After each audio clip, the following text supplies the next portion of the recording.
Good afternoon, Kelly Messina from the Las Vegas Convention and Visitors Authority. Pleasure to meet you in person finally after all the Zooming. Absolutely. Very, very nice to meet you.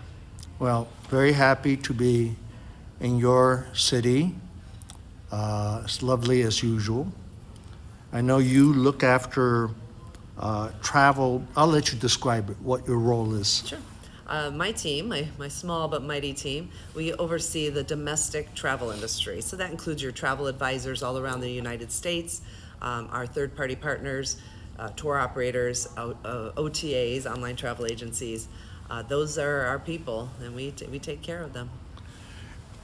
Your touch points with them would include the few travel trade events around the country. How many are there nowadays? Oh my gosh, it feels like there's hundreds, but I don't know the exact number, but in Dozens? addition, I would say dozens probably would qualify because there's so many, and it seems like, and perhaps you've noticed in your travels as well, each host has its own event now. The consortiums have their own events. The third parties have their events. And then there's the independents, like the show that we're at right now. So those really do start to add up. Then you layer in the events that we produce, the LVCVA. In partnership, we work alongside Travel Nevada or the Reno Sparks Convention Authority as well. And we go out and we create our own events too. So add that in, and it's quite extensive in getting out there and sharing the word about what's happening in the city and in the destination with our travel advisors. So it's usually informing the agents about new things that are constantly coming up in Vegas. Exactly. And then also reiterating the old too, because out of sight, out of mind. There's so many new shiny pennies here in Las Vegas, and of course we have to share that information, but we don't want to forget about the people who've been here, maybe they've been, I just learned today and remembered the High Roller has been open for 10 years. We still need to talk about that as well and just remind people that we do still have these other events. What is the High Roller? Oh my goodness. It's the world's largest observation wheel, 550 feet tall, takes about a half an hour to do one rotation. Wow. Great views of the city. And where is that located? It's located at the Link Promenade, which is about center strip in between the Flamingo Hotel and the Link Hotel. So it's a really fun attraction that 10 years ago today.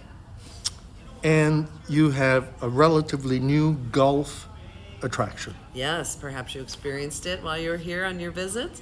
It's called Atomic Golf. It's much like Top Golf. I know a lot of people aren't totally familiar with that, but it's targeted golf. So you would stand in a bay like a driving range, and you would hit the golf ball out into the open area, and you're aiming for these targets. So you're constantly, it's not about getting a hole in one, it's about getting it closest to the point values, and then whoever gets the most points is the winner. But that opened Friday, and we held a wonderful event there last night.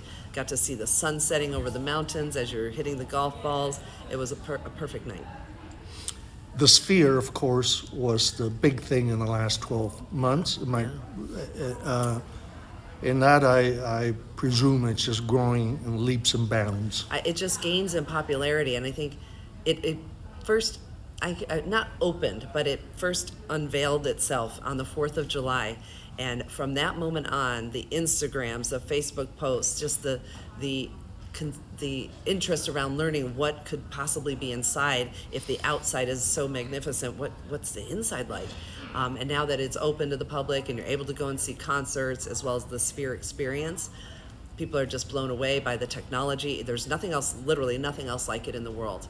A 100,000 square foot screen inside, 500,000 square feet screen outside. It's just magnificent.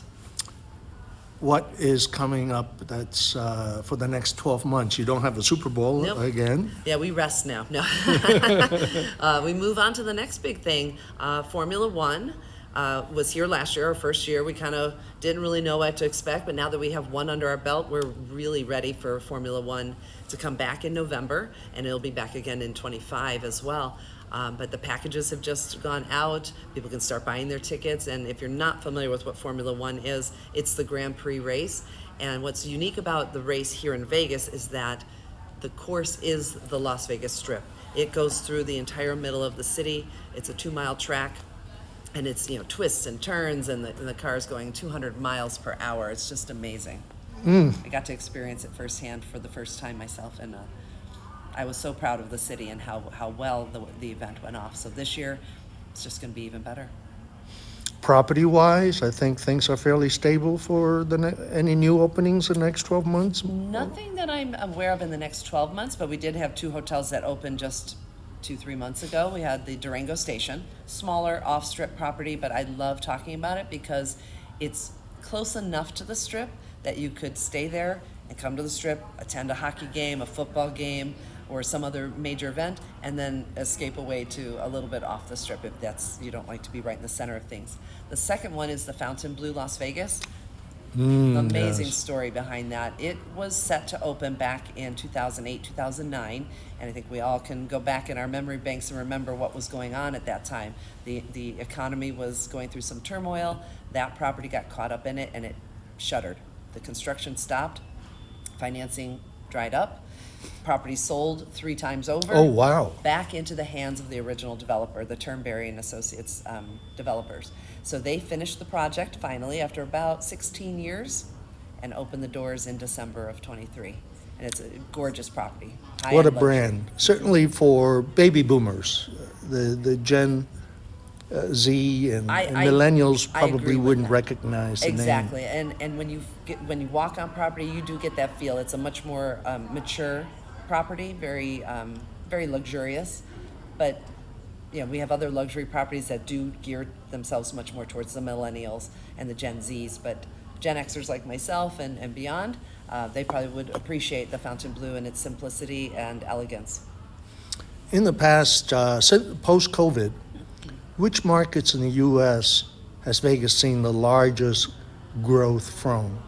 You mean geographically? Or? Geographically, outside of Southern California. Oh gosh, that's a tough question to answer.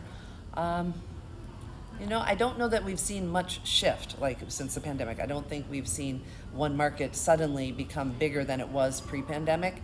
Obviously, Southern California still is our bread and butter. Texas is still a very big, strong market for us, and the Midwest, Chicago in particular.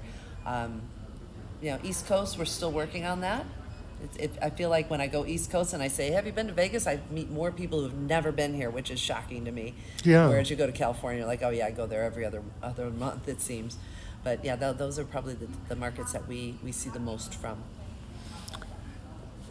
When throughout the year, are there many fam trips that you sponsor? We used to do quite a few on the domestic side. My counterpart on the international side, because that's a market that we're still trying to not develop because it was there, but it's still working its way back from the pandemic. Domestically, all the markets, they're back. But internationally, we do still need to get those people back over here. People who haven't traveled for 3 or 4 years, we're trying to get them back on See planes. the new product. Exactly. So majority of our FAMs, and they happen probably every other month, are international. Domestically, we've been doing a lot less, but we're going to get back into that game in the next coming months. Well, for those who like White Castle burgers, like me, there's a second one now, opened 3 years ago. Yep. Thank you so much, Kelly. No, my pleasure. Thank you.